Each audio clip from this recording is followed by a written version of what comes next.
Hey, what's up, guys, and welcome back to Final Fantasy VI. Man, it feels good to say that. It's been far, far too long since I've done one of these.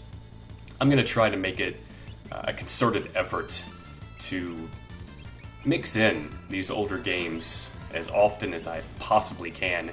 You know, I started a Mega Man X playthrough, and I think I did the first opening, the highway scene, and I haven't really done anything with it since then.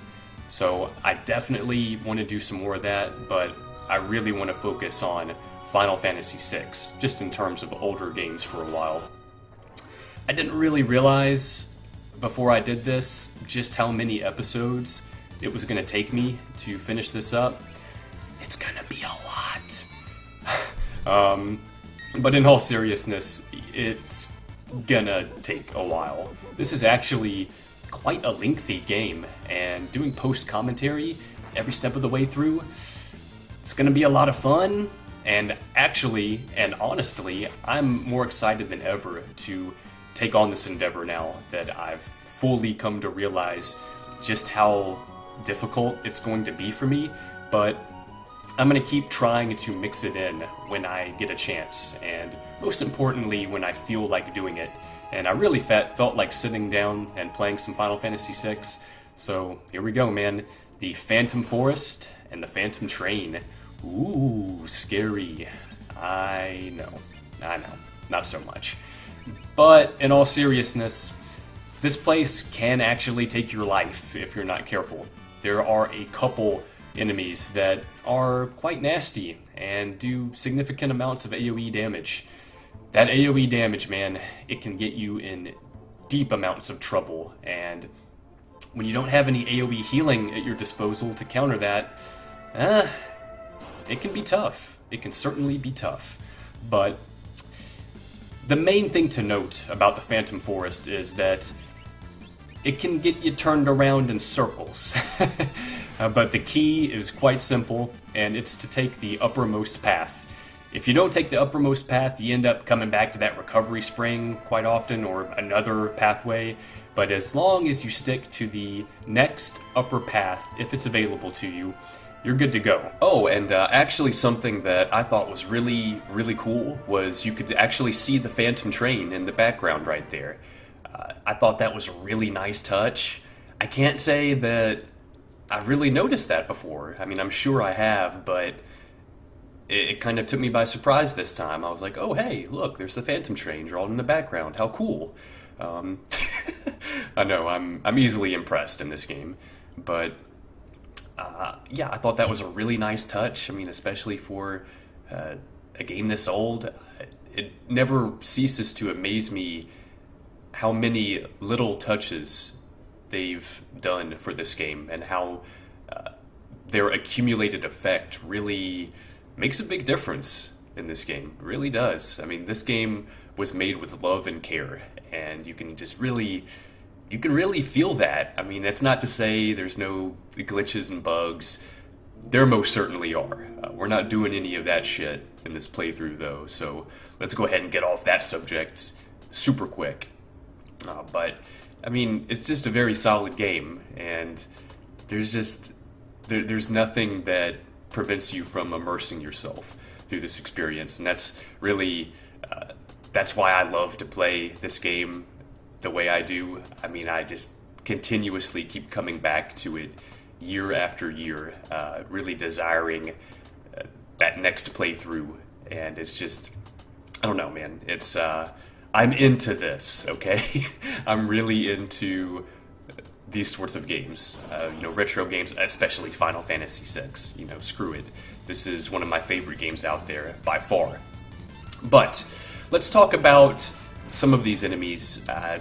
These guys, meh, really nothing to worry about.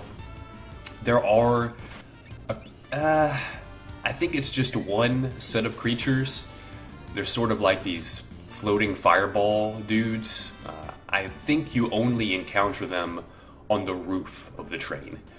Now, not 100% on that, but I am fairly certain those are just roof-dwelling enemies. But here we go, man. We get a chance to check out the Impresario here, and he might have a couple interesting things to tell us about the train and how we might be able to stop this piece of shit.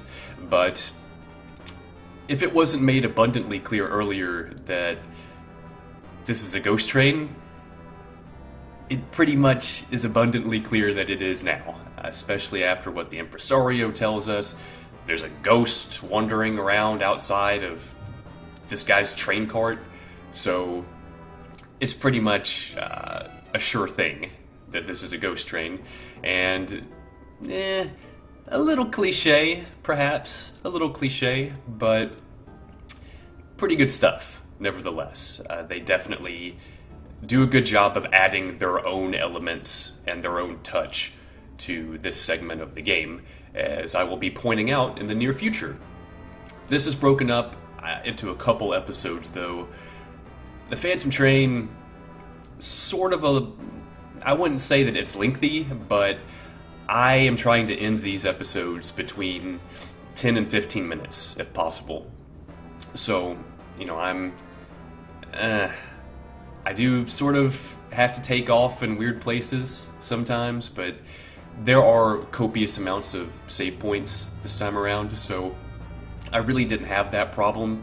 I think that I cut things off around the second save point, so that gives me enough time to finish things up for the next episode. Sorry guys, I have a little bit of a chest cold going on, and it's starting to move up to the sinuses, and goodness, this is the last thing I need, really.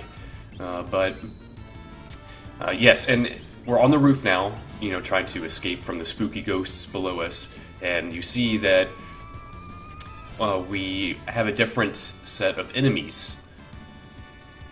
Now, that little companion that I brought along, what am I even talking about? We're not even on the roof yet. Oh my goodness.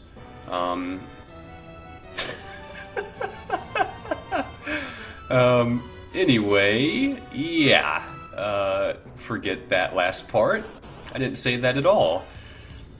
But that ghost companion that I had, that possess ability, I don't really pick those guys up too often, and if you go around sort of talking to these wandering ghosts every now and then, they can do one of three things from my memory. They can either attack you, big surprise there.